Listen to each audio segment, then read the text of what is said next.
اپنے اخلاق کریمہ سے مجھے ایک ذرہ ہی عنایت کیجئے۔ الحمدللہ رب العالمین والصلاة والسلام علی سید المرسلین، اما بعد فاعوذ باللہ من الشیطان الرجیم، بسم اللہ الرحمن الرحیم۔ الصلاة والسلام علیک یا رسول اللہ وعلی آلک واصحابک یا حبیب اللہ۔ الصلاة والسلام علیک یا نبی اللہ وعلی آلک واصحابک یا نور اللہ۔ مدنی چینل کے ناظرین، مدنی چینل کے سلسلے اخلاق کریمانہ کے ساتھ ایک بار پھر حاضر ہیں۔ اللہ کے آخری نبی صلی اللہ علیہ وآلہ وسلم نے ارشاد فرمایا، بروز قیامت تم میں سے میرے زیادہ قریب وہ ہوگا جس نے مجھ پر زیادہ درود پڑے ہوں گے۔ صلو علی الحبیب صلی اللہ تعالی علی محمد وعلی آلہ وصحبہ وبارک وسلم۔ مدنی چینل کے ناظرین، ہمارے کریم آقا مکی مدنی مصطفیٰ صلی اللہ علیہ وآلہ وسلم کے اخلاق کریمانہ، اس میں عدل و انصاف ایک بہت پیاری آپ کی خصوصیت ہے، آپ کا بہت پیارا وصف ہے کہ رسول پاک صلی اللہ علیہ وآلہ وسلم سب سے زیادہ عادل اور امین ہے، سب سے زیادہ عدل و انصاف فرمانے والے، یہاں تک کہ اپنے تو اپنے بیگانے بھی آپ صلی اللہ علیہ وآلہ وسلم کے عدل و انصاف کی اس خوبی کے قائل تھے۔ نبی کریم صلی اللہ علیہ وآلہ وسلم کے پاس اپنے فیصلے لاتے تھے، بلکہ غیر مسلموں کو بھی یقین تھا کہ نبی کریم صلی اللہ علیہ وآلہ وسلم کبھی ناانصافی نہیں کرتے، یہاں تک کہ جو آپ پر ایمان نہیں لائے تھے ابھی، ان لوگوں کو بھی یقین تھا کہ حضور علیہ الصلوۃ والسلام کبھی ناانصافی نہیں کرتے، ایسے عدل و انصاف فرمانے والے۔ دیکھیے، کسی بھی معاشرے کی بقا عدل و انصاف پر ہوتی ہے۔ Justice is very important thing for the society, کیونکہ معاشرے تباہ ہو جاتے ہیں جہاں عدل و انصاف نہ رہے۔ تو اللہ کے آخری نبی صلی اللہ علیہ وسلم زبردست عدل و انصاف فرمانے والے تھے، اور وہی عدل و انصاف کی وہ تربیت صحابہ اکرام کے اندر اتری۔ سیدنا صدیق اکبر رضی اللہ تعالیٰ عنہ کے، سیدنا فاروق اعظم رضی اللہ تعالیٰ عنہ کے، سیدنا عثمان غنی رضی اللہ تعالیٰ عنہ کے، حضرت مولا مشکل کشا علی المرتضیٰ شیر خدا کرم اللہ تعالیٰ وجہہ الکریم کے، اور دیگر صحابہ اکرام کے عدل و انصاف کے واقعات، فیصلے، یہ ہمارے لیے زبردست وہ مشعل راہ بھی ہیں کہ ہم عدل و انصاف کا دامن ہاتھ سے نہ چھوڑیں۔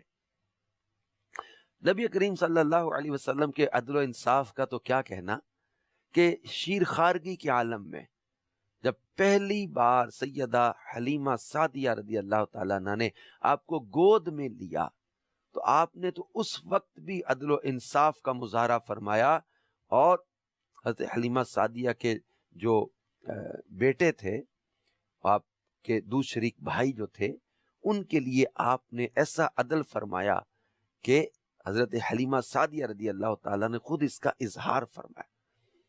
جب سرکار مدینہ صلی اللہ تعالیٰ علیہ وآلہ وسلم حنین کی جنگ کے بعد مال غنیمت تقسیم فرما رہے تھے، ذوالخویسرہ نام کا ایک آدمی تھا جو خارجیوں کا سردار تھا، اس نے کہا کہ اے اللہ کے رسول صلی اللہ علیہ وسلم، عدل کیجیے۔ آپ نے فرمایا تجھ پر افسوس، اگر میں عدل نہ کروں تو اور کون عدل کرے گا؟ اگر میں عادل نہیں تو تو نا امید و ضیاءکار ہے، اگر میں عادل نہیں ہوں تو تو نقصان پہنچانے والا ہے۔ حضرت عمر فاروق رضی اللہ تعالیٰ عنہ نے عرض کیا کہ مجھے اجازت دیجیے کہ میں اس کی گردن اڑا دوں۔ نہیں، نبی کریم صلی اللہ علیہ وسلم اور وہ عدل نہیں کریں گے کیا؟ کیسے بدبخت کی گردن اڑانے کی اجازت مانگی تو آپ سرکار صلی اللہ علیہ وآلہ وسلم نے فرمایا اسے جانے دو، کیونکہ اس کے اصحاب ایسے ہیں کہ ان کی نمازوں کے مقابلے میں تم اپنی نمازوں کو اور ان کے روزوں کے مقابلوں میں اپنے روزوں کو حقیر سمجھو گے۔ وہ دین سے یوں نکل جاتے ہیں جیسے تیر شکار میں سے نکل جاتا ہے۔ ہمارے کریم آقا صلی اللہ علیہ وآلہ وسلم نے ایک شخص سے کچھ کھجوریں ادھار لی۔ جب اس نے تقاضا کیا تو آپ نے فرمایا آج ہمارے پاس کچھ نہیں ہے، مہلت دیجئے کہ کچھ آ جائے تو ادا کر دوں۔ یہ سن کر وہ بولا آہ بے وفائی۔ اس پر حضرت عمر رضی اللہ تعالیٰ کو غصہ آ گیا۔ آپ نے فرمایا عمر جانے دو، صاحب حق ایسا ویسا کہا کرتا ہے۔ پھر آپ نے حضرت خولہ بنت حکیم سے کھجوریں منگوا کر اس کے حوالہ کی۔ ایک صحابی جن کا نام سیرت کی کتابوں میں سرق رضی اللہ تعالیٰ عنہ لکھا ہوا ہے، ان سے اس نام کی وجہ تسمیہ دریافت کی گئی تو کہنے لگے ایک بدوی 2 اونٹ لے کر آیا، میں نے خرید لیے۔ پھر میں قیمت لانے کے بہانے سے اپنے گھر میں داخل ہوا اور پچھلے رستے سے نکل گیا اور ان اونٹوں کو بیچ کر اپنی حاجت پوری کی۔ میں نے خیال کیا وہ بدوی چلا گیا ہوگا، میں واپس آیا تو کیا دیکھتا ہوں کہ وہ کھڑا ہے۔ وہ مجھے پکڑ کر رسول اللہ صلی اللہ علیہ وسلم کی بارگاہ میں لے گیا اور واقعہ اس نے بیان کر دیا۔ آپ نے مجھ سے پوچھا تم نے ایسا کیوں کیا؟ میں نے عرض کی میں نے اونٹوں کو بیچ کر اپنی حاجت روائی کی ہے۔ آپ نے فرمایا بدوی کو قیمت ادا کر دو۔ میں نے عرض کیا میرے پاس کچھ نہیں۔ آپ نے فرمایا تو سرک ہے۔ پھر بدوی سے فرمایا تم اس کو بیچ کر اپنی قیمت وصول کر لو۔ چنانچہ لوگ اس سے میری قیمت پوچھنے لگے۔ ان سے کہتا تھا تم کیا چاہتے ہو؟ وہ کہتے تھے کہ ہم خرید کر اس کو آزاد کرنا چاہتے ہیں۔ یہ سن کر بدوی نے کہا میں تمہاری نسبت ثواب کا زیادہ مستحق کو خواہا ہوں، اور مجھ سے کہا کہ جاؤ میں نے تم کو آزاد کر دیا۔ میرے پیارے پیارے اسلامی بھائیو مدنی چینل کے ناظرین، جیسے میں نے شروع میں عرض کیا کہ justice is very important thing for the society. انصاف نہ رہے تو معاشرے ختم ہو جاتے ہیں، انصاف نہ رہے تو قومیں تباہ ہو جاتی ہیں، اور انصاف کے لیے چہرے دیکھ کر ڈیسیژن نہیں ہوتے، انصاف کے لیے لوگ دیکھ کر پرسنالٹیز دیکھ کر ڈیسیژن نہیں ہوتے۔ خاندان مخزوم ایک بڑا خاندان تھا، بڑی فیملی تھی، تو خاندان مخزوم کی ایک عورت نے چوری کی۔ قریش نے چاہا کہ وہ حد سے بچ جائے، اب چوری کی جو حد ہے سزا ہے اسلام میں، انہوں نے حضرت اسامہ بن زید جو رسول پاک صلی اللہ علیہ وسلم کے محبوب خاص تھے ان سے درخواست کی کہ آپ سفارش کیجئے۔ اب ان کو تیار کر کے حضرت اسامہ رضی اللہ تعالیٰ عنہ حضور علیہ الصلوۃ والسلام کی بارگاہ میں حاضر ہوئے اور سفارش کی، تو سرکار صلی اللہ علیہ وسلم نے فرمایا تم حد یعنی اس سزا کے معاملے میں سفارش کرتے ہو؟ تم سے پہلے لوگ اسی سبب سے ہلاک و تباہ ہوئے کہ وہ غریبوں پر حد جاری کرتے اور امیروں کو چھوڑ دیتے تھے۔ پھر آپ نے ایک جملہ ارشاد فرمایا، یہ انصاف کے لیے، یہ جسٹس کے لیے، یہ کانسٹیٹیوشن کے لیے، یہ پورے نظام عدل کے لیے ایک بہت بڑا جملہ ہے جو اللہ کے آخری نبی صلی اللہ علیہ وآلہ وسلم نے اس موقع پر ارشاد فرمایا، دا بیسٹ وومن ان دا ارتھ کے بارے میں کہا کہ اگر فاطمہ بنت محمد صلی اللہ تعالی علیہ وآلہ وسلم بھی ایسا کرتی تو میں اس کا ہاتھ کاٹ دیتا۔ یہ انصاف، یہ ہے عدل۔ بڑے خاندان کی عورت نے چوری کی تو اب لوگ چاہیں کہ اس پر حد جاری نہ ہو؟ آپ نے فرمایا تم سے پہلے لوگ اسی وجہ سے تباہ ہوئے تھے کہ غریب کمزور کوئی جرم کرتا تو اس پر حد جاری کر دیتے اور امیروں کو چھوڑ دیتے۔ اب دیکھیں کہ اس سے سوسائٹی تباہ ہوتی ہے۔ بعض لڑکے ایسے ہوتے ہیں جو وائلیشن کرتے ہیں، جن کو پتہ ہے کہ ہم کسی بڑی فیملی، بڑے خاندان، بڑے سورس، بڑے اپروچ والوں کے تعلقات ہیں ہمارے ساتھ، اب وہ وائلیشن کر کے اس جرم پر اکڑتے ہیں، گناہ کرتے ہیں، جرم پر اکڑتے ہیں۔ اور اسی طرح کئی لڑکے چوریاں کرنے لگ جاتے ہیں، ڈاکے مارنے لگ جاتے ہیں، لوگوں کو جو ہے وہ لوٹنے لگ جاتے ہیں، یہ شغل میں کام شروع کرتے ہیں، اس کے بعد ان کی عادت پڑتی چلی جاتی ہے۔ اب ان کے خاندان کے بڑے لوگ ان کے جرموں پر، ان کے جرائم پر، ان کی غلط حرکتوں پر جب وہ اپنی اپروچ اور سورس لڑا کے ان کو بچاتے رہتے ہیں، جس سے ان کا حوصلہ کھلتا ہے، ان کے اندر اور زیادہ جرم کرنے کا جوش بڑھتا ہے کہ یہ جناب میں فلاں ہوں، میں فلاں سے میرا سورس ہے، میرے پاس اپروچ ہے، میرے پاس تعلق ہے. اب یہ جرم پر جرم کرتے. غریب اور کمزور آدمی کو اور زیادہ جو ہے وہ دبایا جاتا ہے. اس طرح یہ کئی لڑکے، کئی نوجوان، کئی لوگ جرائم کی دنیا میں چلے جاتے ہیں اس تکبر کی وجہ سے کہ ہمارے پیچھے ہمارے چچا، ماموں یا ہمارے بھائی یا ہمارے کسی عزیز کا ہاتھ ہے. تو اس سے معاشرے عدل و انصاف نہ ہونے کی وجہ سے تباہی کی طرف چلے جاتے ہیں. اور میرے آقا کریم صلی اللہ علیہ وآلہ وسلم نے یہ سمجھانے کے لیے ارشاد فرمایا کہ اگر فاطمہ بنت محمد صلی اللہ علیہ وآلہ وسلم یہ سیدۃ النساء علی العالمین ہے، جنتی عورتوں کی بھی سردار ہیں، لیکن سیدہ طیبہ فاطمہ زہرا رضی اللہ تعالی عنہا کا نام لے کر اب یہ کہتے نا مقدی گل مکا دیتی. باقی عورتیں تو ان کے نیچے ہی آئیں گی نا، کسی خاندان مخزوم کی ہو، قریش میں سے کسی کی ہو، کسی اور قبیلے کی ہو، کسی اور خاندان کی ہو، کہ سب گھرانوں سے افضل ہمارے کریم آقا صلی اللہ علیہ وسلم کا گھرانہ افضل ہے. تو نبی کریم صلی اللہ تعالی علیہ وآلہ وسلم عدل و انصاف کو کس قدر رائج کرنے کا ارشاد فرماتے. ایک بار آپ غنیمت تقسیم فرما رہے تھے، ایک شخص آیا اور آپ پر جھک گیا. آپ نے کھجور کی سوکھی شاخ آپ کے ہاتھ میں تھی، اسے ٹھوک دیا جس سے اس کے منہ پر خراش آ گئی. آپ پر جھکا تو آپ نے کھجور کی شاخ سے روکا، اس کے چہرے پر خراش آ گئی. تو آپ صلی اللہ علیہ وسلم نے اس سے فرمایا تم مجھ سے قصاص لے لو، بدلہ لے لو. یعنی آپ کو اس قدر احساس ہے کہ اس کے ساتھ ظلم نہ ہو جائے، زیادتی نہ ہو جائے، ناانصافی نہ ہو جائے. آپ نے مجھ سے قصاص لے لو. اس نے کہا کہ یا رسول اللہ صلی اللہ علیہ وسلم میں نے آپ کو معاف کر دیا.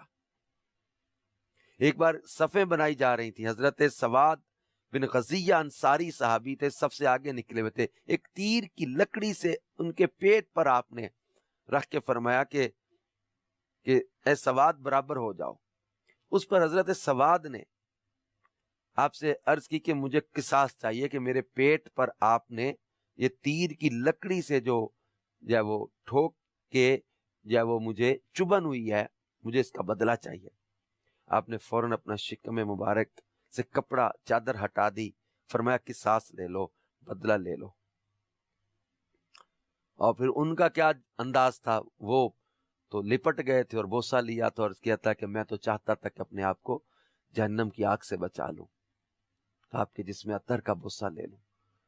تو میرے مدنی چینل کے ناظرین، لیکن نبی کریم صلی اللہ تعالی علیہ وسلم کی عدل و انصاف کا یہ انداز تھا کہ آپ صلی اللہ علیہ وآلہ وسلم سے انہوں نے قصاص طلب کیا تو آپ نے فوراً اپنے آپ کو اپنے شکم عطر سے کپڑا ہٹا دیا کہ تم بدلہ لے لو. آج لوگوں کے مال ضبط کر کے، زیادتیاں کر کے، ظلم کر کے، حق تلفیاں کر کے لوگ معذرت تک کرنے کے لیے تیار نہیں ہوتے، ظلم کرتے ہیں، زیادتیاں کرتے ہیں.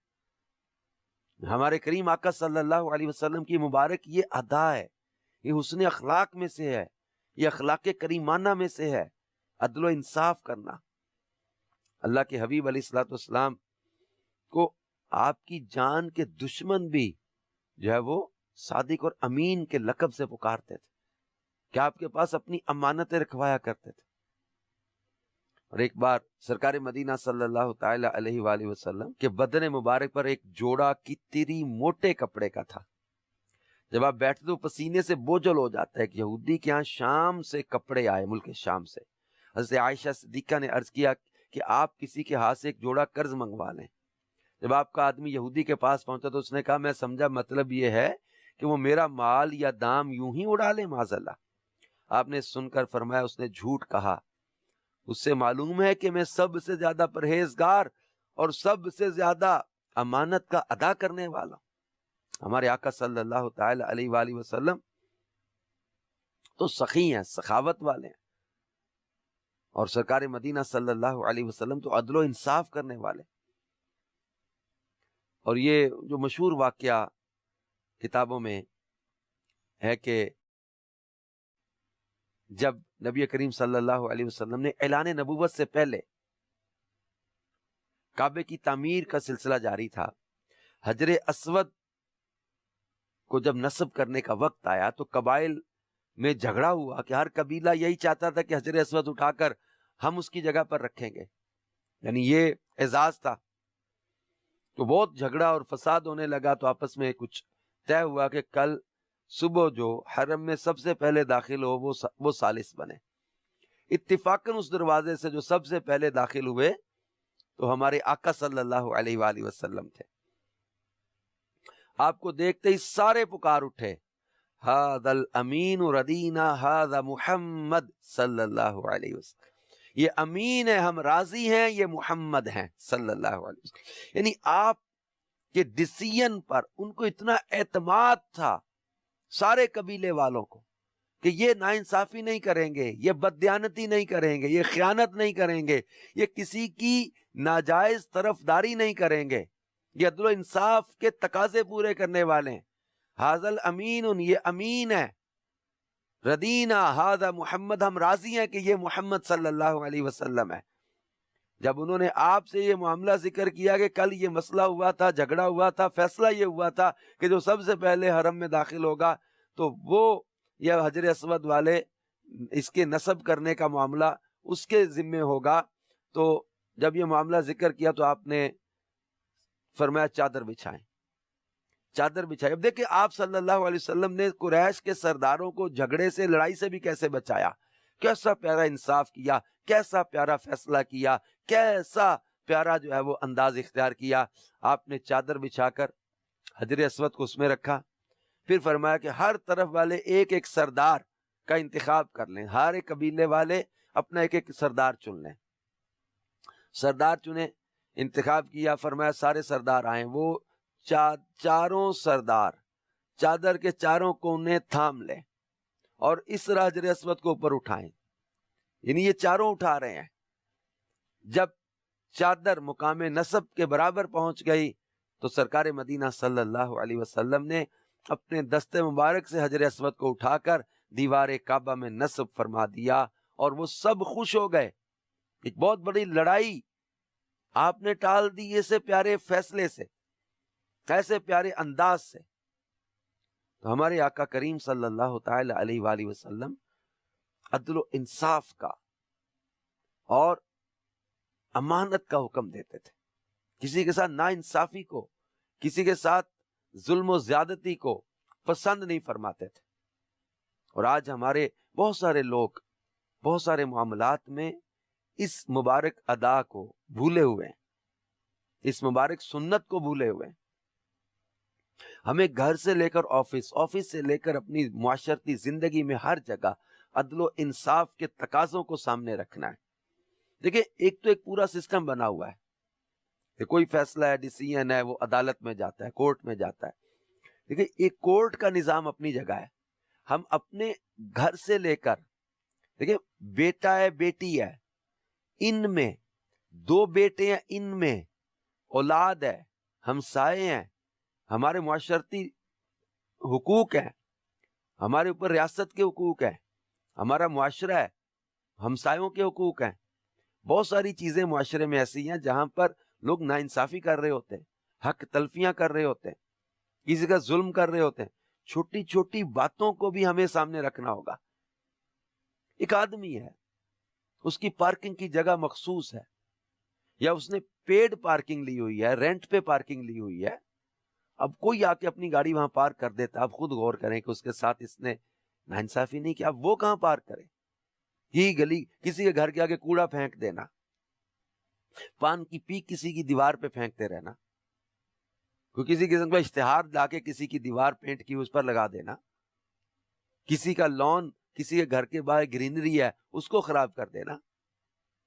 اگرچہ بعض اوقات یہ بعض چیزیں بہت چھوٹی لگتی ہیں، لیکن معاشروں میں انصاف، عدل، ایک دوسرے کا احساس، اس چیز کی بڑی اہمیت ہوتی ہے۔ تو میرے مدنی چینل کے ناظرین، ہمارے پیارے آقا صلی اللہ تعالی علیہ وآلہ وسلم کی مبارک اس ادا کو ہم اپناتے ہوئے اپنے ہر معاملے میں عدل و انصاف سے کام لیں۔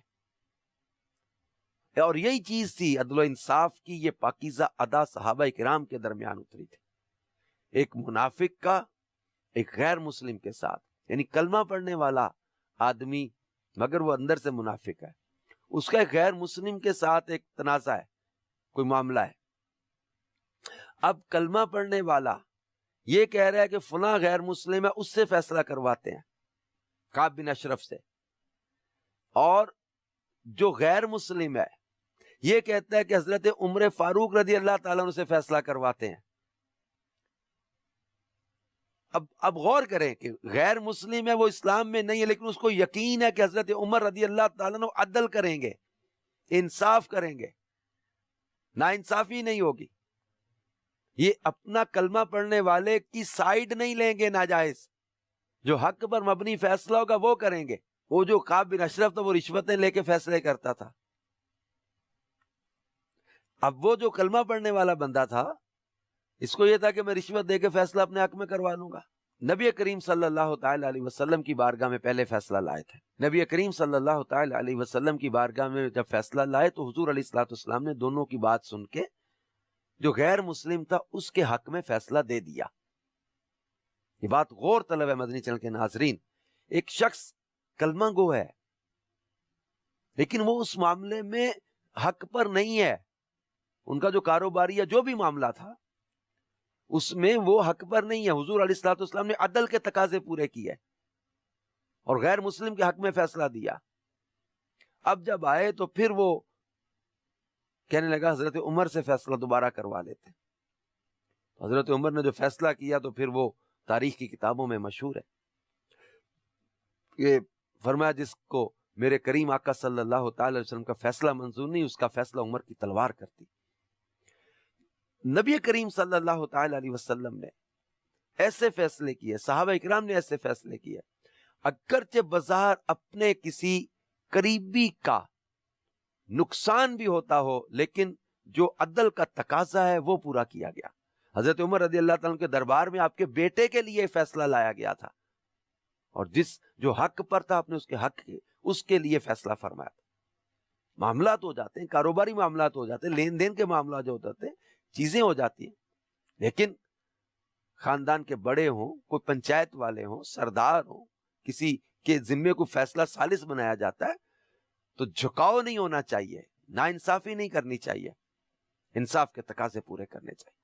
اللہ پاک ہمیں نبی کریم صلی اللہ علیہ وآلہ وسلم کی عدل و انصاف والی اس پیاری ادا کو اپنانے کی توفیق دے۔ دعوت اسلامی کا مدنی ماحول ہمیں ایسی پاکیزہ سوچ دیتا ہے کہ ہم اپنے اندر یہ سنتیں اپنائیں، یہ اچھے اخلاق اپنائیں، اخلاق کریمانہ اس سلسلے میں بالخصوص نبی کریم صلی اللہ علیہ وآلہ وسلم کے پیارے اخلاق کو بیان کر کے ہم اپنے لیے ایک ڈائریکشن متعین کر رہے ہیں۔ The best personality of the universe, ہمارے کریم آقا صلی اللہ علیہ وسلم نے ہمیں کن اوصاف کو اپنانے کا حکم دیا ہے، ہم ان کو اپنائیں گے انشاءاللہ عز و جل، دنیا میں بھی برکت پائیں گے، آخرت کی بھی عزت اور برکت پائیں گے۔ اللہ پاک ہمیں عمل کی توفیق عطا فرمائے۔ مدنی چینل دیکھتے رہیے، انشاءاللہ اخلاق کریمانہ کے نئے سلسلے کے ساتھ پھر دوبارہ حاضر ہوں گے، تب تک کے لیے اجازت دیجیے۔ اللہ پاک ہم سب کا حامی و ناصر ہو، آمین بجاہ النبی الامین صلی اللہ تعالی علیہ وآلہ وسلم۔